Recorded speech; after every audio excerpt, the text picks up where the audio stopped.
Vous vous posez sans doute une question simple. Qui gouverne ce soir la 7e puissance économique du monde?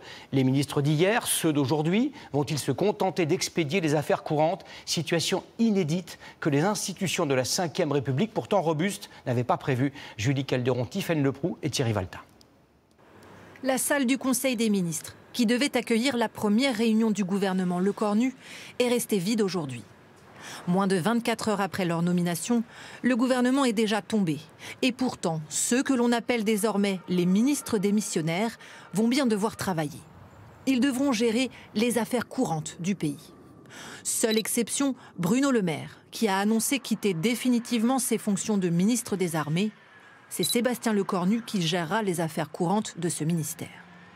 Dominique Faure a bien connu cette situation.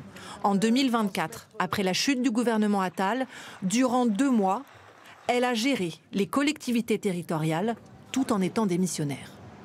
Ce qu'on ne peut pas faire, c'est réformer. Tout ce qui est déjà derrière nous, voté, peut tout à fait être mis en œuvre par le gouvernement démissionnaire. En attendant de connaître leur avenir, les nouveaux ministres, comme Roland Lescure à Bercy ou encore Naïma Mouchou à la fonction publique, ont tout de même la possibilité de constituer un cabinet de 15 personnes.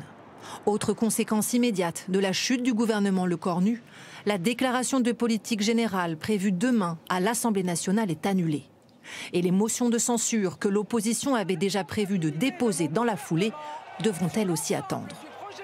Mais alors, quel choix s'offre à Emmanuel Macron pour la suite ?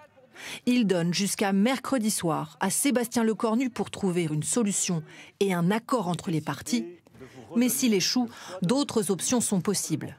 Le président de la République peut nommer un autre Premier ministre ou dissoudre l'Assemblée. C'est la réponse classique et démocratique à ce type de crise, c'est-à-dire un gouvernement qui n'a plus de majorité. On voit donc qu'il faut une dissolution pour revenir devant les électeurs.